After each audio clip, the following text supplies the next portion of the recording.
Hello,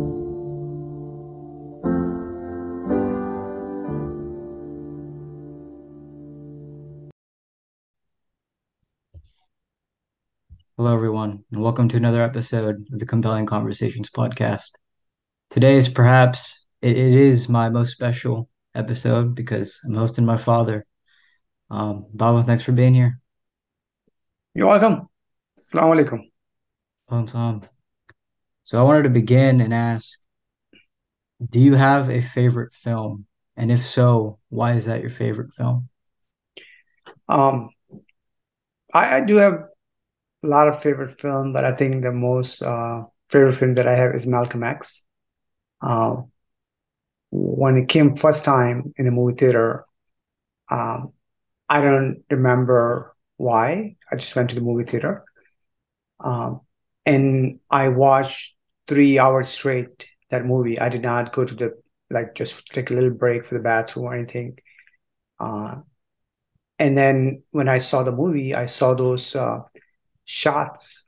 And I remember they shot that movie in Brooklyn, where I was growing up, and I saw that street, and I remember exactly where they parked the car at the beginning of in the movie, where they're showing that he um, getting for his haircut with his friend, right? That part I exactly remember exactly happened, and that's why that's my favorite movie. That's why because I've seen first time of the shooting a movie, and the movie was incredible. Malcolm X, and plus Denzel Washington did an excellent job in there. I mean, amazing the way he did it. Mm, Yeah, that's my favorite movie all yeah, time. nice. What purpose did film serve for you? Because I believe that any love I have for movies has come from you. So Mhm. what role does film play for you? What does that serve for you? It gives you a live perspective how things are in the world that we look at, right? Um, in that movie, it particularly shows uh, Black Americans, right? And then how their life, and it's just not only Black Americans, but this goes for anybody, right? Any human being, when they grow up, different atmosphere, different places, different culture. But at the end, they are human. They have feelings. They can get to the wrong places. They can get to the right places. And based on that, actually, the movie shows to me in the real life of this Malcolm X that doesn't matter how bad situation you are, and if you ask Allah Subhanahu wa Taala and you're repentant, then your life gets successful. So that was the part that it's inspired me that we all human. We all make mistakes. We can change our life if we do the right things. And I think that's what the whole movie is kind of like. His life is all about. He was not racist. He see things differently. Uh, he hang out with the wrong people in the beginning, but after that he find out that he got the right path. Then he find out that no, he's still the wrong people. Then he went back to the right people. It depends on how you look at it, right? So that thing I like it. That they give me. You should not judge people like this ever in your Yeah, life. Doesn't matter who they are. yeah. So, I like that you mentioned that. It's a good perspective because I read somewhere, I forgot who said it, but people, it was something along the lines of people don't realize what big of an effect a book can have on a person's life and how it can change them. In the case of Malcolm X, that happened. He read so many books. mhm. But I also see that same or a very similar case with films. People don't realize how much one movie can change an individual. Oh And yeah, so I think like overall, art and literature it can really influence a person, and it could, as you said, if a person changes, if they become better, the things around them get better too. It's like a ripple effect. So I that's think it's true. really cool. And that's why if you look at the history, if you read uh, history books about the true warriors, right? Uh, it could be from Islamic history, it could be from Viking, it could be from Indian Americans. You can have some Raja, Maharajas, or some kings they left over. They left their legacy, right? Those are true people, right? we don't live that world any longer, right? There was Genghis Khan, right, that go and kill people, right? There was a other thing they did, right? The horseback riding from Mongol all the way down to Iraq, right? Those kind of things is true, right? But in our real world right now that we're living in, we don't do this kind of thing any longer. So those things that impact you when you watch, read the history, and when you see nowadays is a little bit different to me. But I like history, and it gives me perspective how hard life of those there, Yeah. um, how easy we have, and we're taking advantage on it, right? We just take advantage on a lot of things without realizing that where we're standing or where we're living is by those people, all those warriors. Hazrat Umar Farooq Zardana, he's the one who did a lot of things, right? Hazrat Abu Bakr did it, Hazrat Usman did it, right? Other warrior, came in and did a lot of things. So I think this is the movies give you a lot of perspective to understand, but you should know about your history too. That will help you to understand what the director or the producer or the writer trying to tell. Like, hey, you have the easiest life in your life. We're not doing anything. Like in Yeah. Tombstone, the movie that I saw, and that was really good. That in America in early 1800s, how people used to live. They're living in a wasteland, and then there is life is so hard, so difficult. Now we complain, is this little rain out there? We say, oh, it's too Yeah. cold, we cannot go outside, or we're going to get wet. Imagine those people getting horseback right from here all the way down to, I am in Houston, Texas, right? From Texas to go across the Texas from one part to other part. It takes you, if you're going on horseback ride, I think it takes you a week or 2 weeks to just get to cross Texas. And people travel from here to all the way down to California on horseback ride. Yeah. So that's amazing how our ancestor uh, did it and how far we made it. Yeah. That's another interesting thing that I was thinking about as you mentioned that was I like to, especially recently, wear full sleeves, usually a dress shirt, usually. Mm. And in Texas, it's hot, but I don't mind it, even when I'm walking around outside. And these two people that came up to me one day and they were sweating profusely, and I was fine wearing a long sleeve dress shirt. And they were in half sleeves, and they asked me, "How are you? Are you not hot? You're not sweating or anything?" And I said to them, "No, it's fine to me." And I honestly believe like what you think does influence how your body reacts and stuff. And it's not hot to me. So I'm fine. And so I imagine like people before they were tough like that with their mentality, like, oh, well, life demands something, you just kind of do it and you don't really focus too much on, oh, it's really hot, it's really cold or stuff like that. It's just you got to do it. And that's the way of the world. Yeah, I think that's how, I mean, there's people lives in Alaska, right? It's freezing cold, minus 40 degrees, 20 degrees, right? They survive. There's no issue, right? For us, it's going to be really how they do it, right? People live in desert in Dubai, in Saudi Arabia. If you remember when we went to Dubai last time, um, walking outside 10 o'clock at night, 10 p.m. down there, it's like you stand in front of the oven. And those people are wearing the top, they're wearing this whole head covering and everything. So I think is as a human, Allah subhanahu wa ta'ala made us um, to adjust ourselves any weather condition, any atmosphere, anything that we are living in. Human is we all superhuman, It Yeah. just Any takes a little time, circumstance too, any right? circumstance. You're right. Yeah. So it takes a little time just to get adjust yourself. I mean, Yeah. yeah, that's true. That's true. Is there a particular line of poetry that really calls to you that you remember a lot or means something to you? Um, I think last time when I was talking to you, I was telling you about um, Mirza Ghalib, right? The poet from India. The poetry he did. He used to do all Farsi, and then now he did very the common people language in Urdu. Explain that And so it's the way.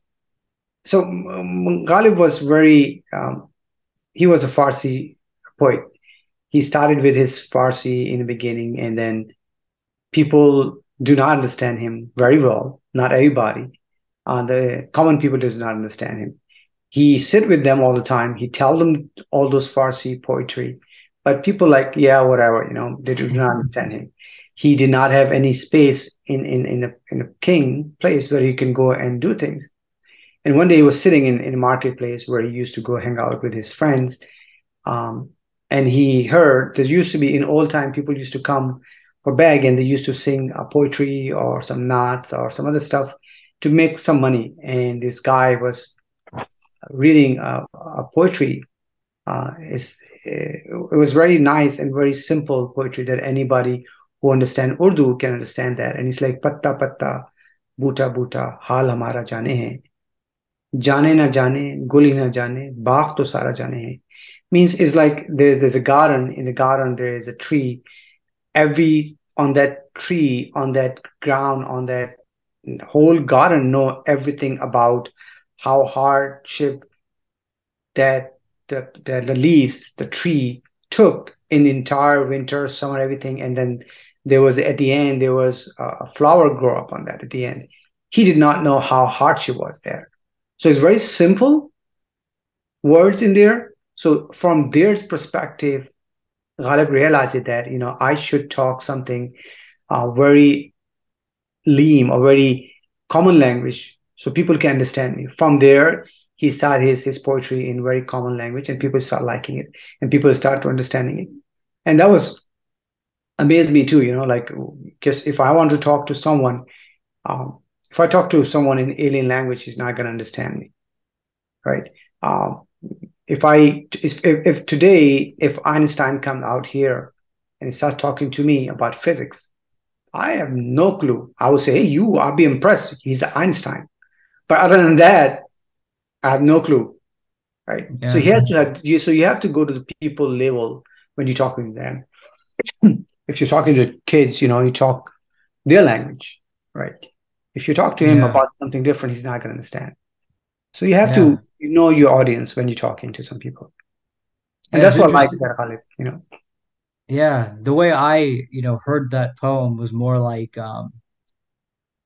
maybe my Urdu is a little off, but the way I heard it was, you know, the leaves know me, the pebbles, the plants and the trees, they all know me, but the Hmm. rose doesn't know me.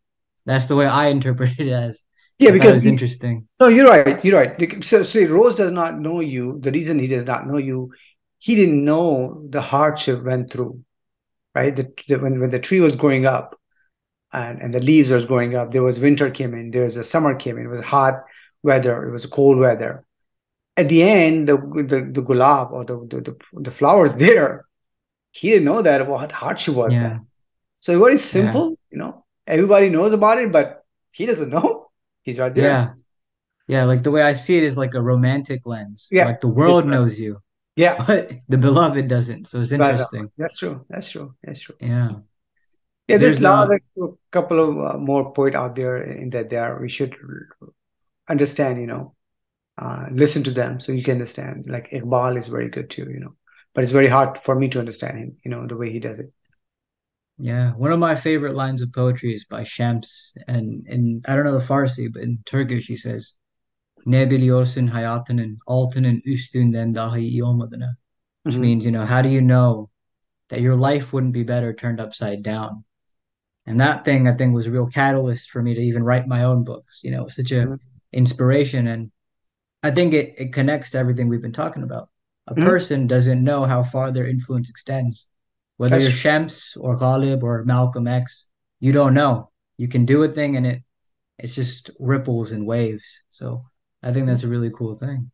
By the way, Uh, I'm very proud father to be talking to you. I mean that in your um, in this young age you already wrote two books. Alhamdulillah. May Thank Allah you. Ta'ala keep you on the right path. That's great. Thanks.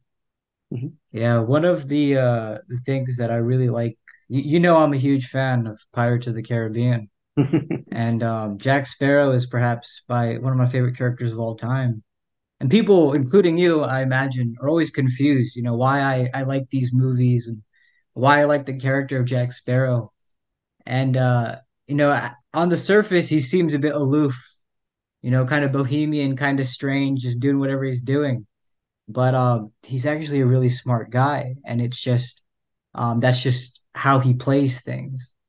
And one of the things that I really love about those movies that's kind of not it goes beyond the eyes is anytime he somebody finds his compass, it's not pointing north, it's just pointing somewhere else. And so people always tell him, your compass is broken, mate. And the interesting thing about this is it's actually the symbolism, because what it is that the reason the compass isn't pointing north is because it points to what you want most. That's why Jack has it, because it points to what he wants most. And what this is symbolic of is his heart. Your heart points to what you want most. And Mhm. so, for him in the physical world, this is what points to what he wants most. And so when people are saying to him, your compass is broken, mate, what they mean to say is your heart is worthless. And I feel like human beings around the world, like that can happen all the time, like they might have an interest in something or a direction, and people will tell them, that's worthless. Forget about that. Um, I just Interesting. think, yeah, I think that's an interesting little, bit of symbolism there. What do you think about that? Like following your heart, as it were, in the world? Because, sorry, real quick, even for Jack, when he does that, as we see through these films, it takes him on to all these different adventures, and it wouldn't happen if he didn't follow the compass. I mean, for me, I mean, Jack Sparrow's, I enjoy the movie, the action and the way he act, um, that people think he is not smart, but he's smart in his own way. People think he's drunk, but he's not drunk. He act drunk. He's a good actor. Um, and see, the thing is that when they make this kind of movie, it is a true perspective. And you know me, how I watch movies. I look beyond what the message is, right? Um, so sometimes you have to show the message in different way. People get it, but some people just don't get it because they just go to see the movie because they want to see the action, they want to see the pirate is fighting for it, or the sword is running, or the gun, or there's a girl running around there. But they're not looking at the message. Some people go there, understand the message, right? In your case, you're looking at it, what they're trying to tell, that hey, you need to do things that what your heart tell. In my practical life, I mean, I do think that what is my heart tells me, what my brain tells me. I I do my work if I like it. I'm not worried about the money it's going to come to me or not. Um, and I never worry about those kind of things, right? In my life, that hey, okay, it's hard when you're working somewhere and you don't like it, then you should not work there. That's me. Um, I've in past I quit the job because I don't like it. And I don't want to be, I want to be fair myself. I don't want to be fair with the person that I work for, right? The company I work for. You need to be work honestly. If you cannot work honestly, then there's no reason for you to be there. Get something you like in there. But keep in mind, the money is the most important part in our world too, right? We need that. It's not like you can't say that, oh, I don't need the money. Yeah, you do need money. You know. Yeah, So you need to understand how to play with it, and you probably make less money, but you should work where you make yourself happy, and you be yeah, honest with the person. You know, and perspective of, as you said that you're inspired by Jack Sparrow, right? Um, I think everybody in their life likes someone as their hero. In our life, like I grew up with, I used to watch Jimmy Stewart movies. I used to like Cary Grant movies, Denzel Washington, one of my favorite actor. So they are put some impressions on your life to see. If you look at a Cary Grant, you see a gentleman with always wearing nice suit and everything, right? If you look at Jimmy Stewart, he fight with the principle of his life all the time, right? When you see Denzel Washington, he does things that um, you think that he is the character of what he's doing in there. So he's amazing the way he changes life to people. When you're looking at like in Malcolm X, as I said, I mean, he did a so awesome job because if you look at real recording from Malcolm X and you put next to Denzel, exactly the same. So it's God given, you get a gift and he's using it right way. Yeah. So it depends how you do it sometimes. Yeah, one of the concepts that I've been interested in lately is of the Matrix and how I see the sort of message, especially in today's society, where there's this real world that we're in, and then there's the digital world on our Mhm. laptops, on our phones, on our TVs, and just about everybody kind of gets sucked in, and we are kind of living in a reality that's not real. It's just there.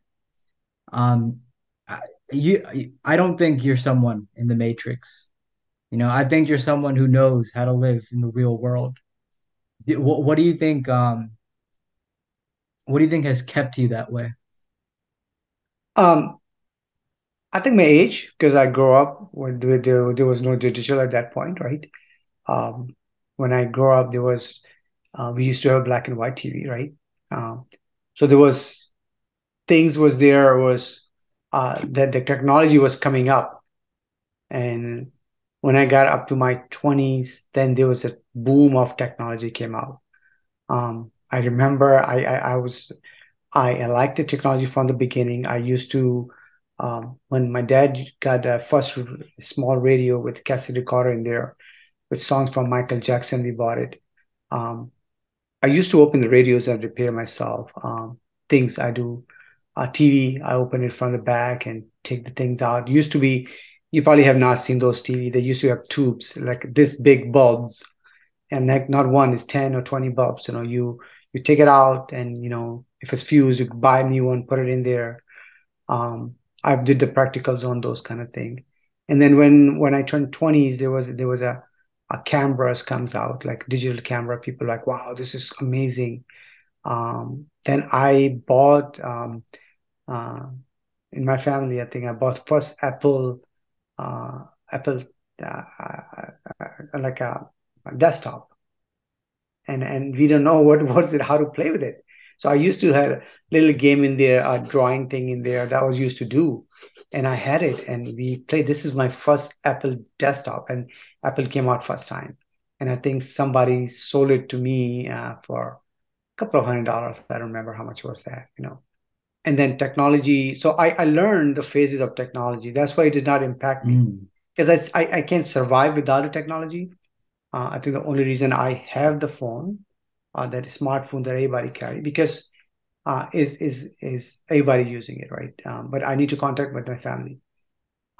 I can live without the phone because it used to be every corner of a street in when I was growing up in New York, you have to carry coins in your pocket. You have to have quarter in your pocket to make phone calls. So we used to go and find the place. Oh, there's a phone call. You just go there, pick up the phone, and call them up. People are um, very patient at that point, right? Because if I have an emergency, I have no choice, right? What I'm going to do, either I have to drive there to give my message to them, find the phone, or do it, right? So the technology did not impact me as much now because I think we're taking advantage. Like for your age, young kids, like they cannot do anything manually. They have to have a phone to do something, right? They have to look for something. And for me, going on a street, I can get from here to somewhere without the map. That's a Um, talent of yours, huh? I have a direction kind of thing sense. And the direction sense is because I grew up without those, GPS and all those things.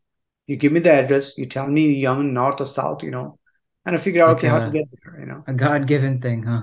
A God-given thing. And I think people old time people they Yeah. might have that, not only me but other people. Young people nowadays do not have that. The technology did not impact me as much. I like it. It's good to have it. Um, make our life very easy, right? Like I use Siri all the time. She's my slave.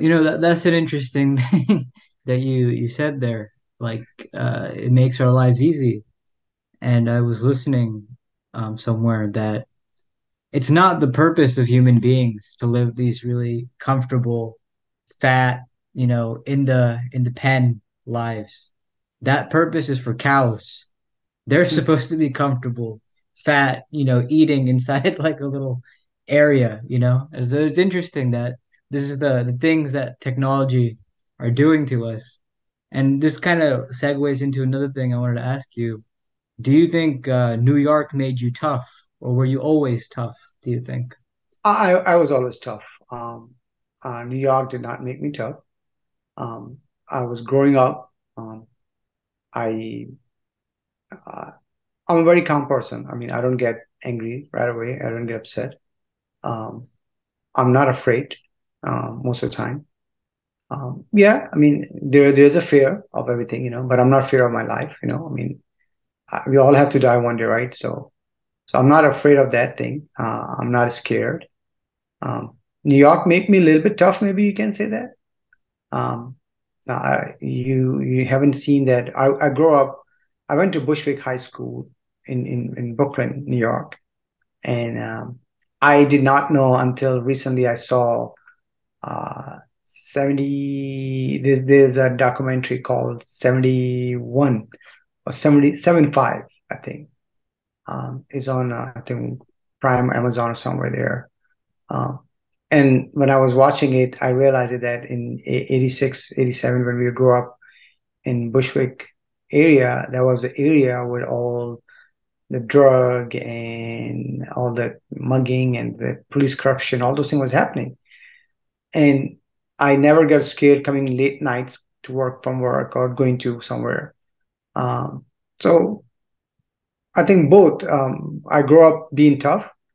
I grew up to be myself, maintain how to do it myself. I traveled myself alone, long, far distance, at the age of 10, 11, 12, 13. I did not have any fear of traveling from here to Austin, let's say, right? It's 2 hours. So I took a bus and I'm driving. I mean, so I'm not driving, but taking a bus and getting there for 2 hours, 10 years old, 13 years old boy, not afraid Yeah. of.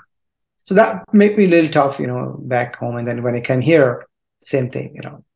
Yeah, and it's interesting that you mentioned this. You you've been to just about all the corners of the US. What part of the country do you think is your favorite?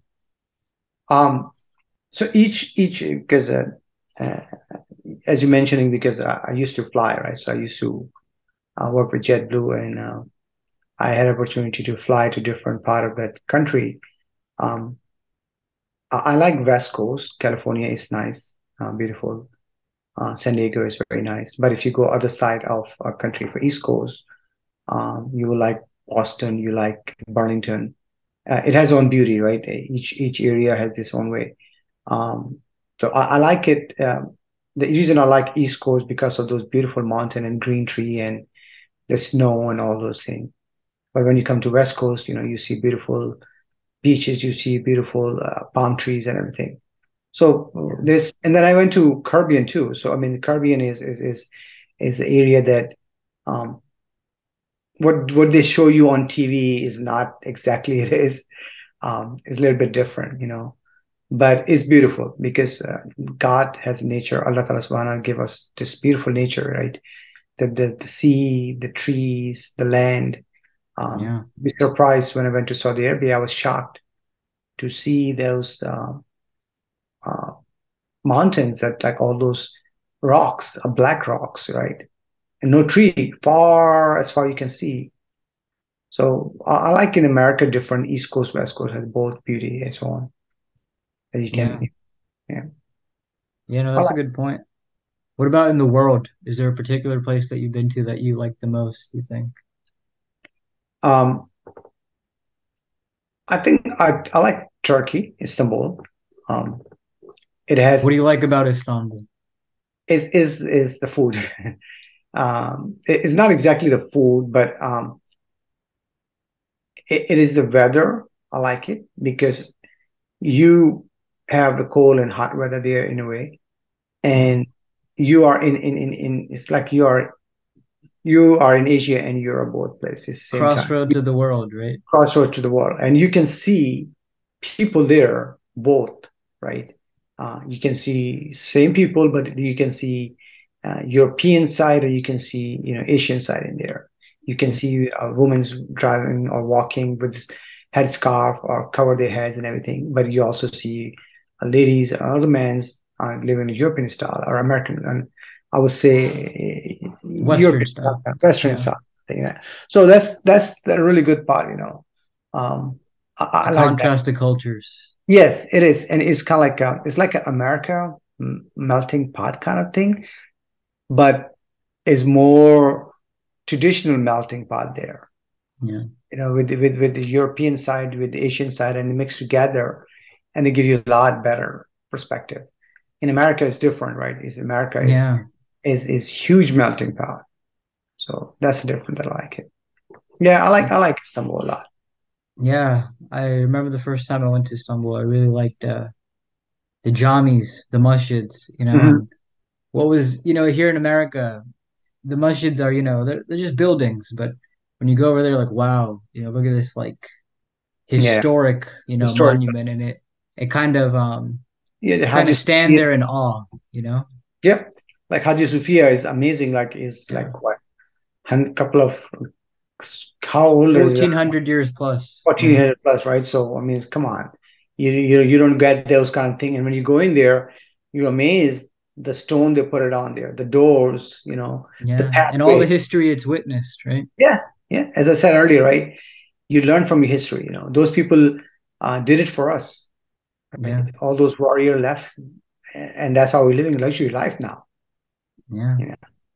So. Um, one of the advices that I heard from your father, that he said was in Urdu, सच बोलिए, सबके सामने बोलिए, और शेर की तरह बोलिए. Or actually, yeah, something like that. So in English, it means speak the truth, say it in front of everyone, and say it like a lion. Mhm. Is there a particular advice that your father gave you that you remember a lot that means something to you? Um, there's so many things that he said about it, like, and that's what I like about him, that he was honest person to everybody, in front of everybody.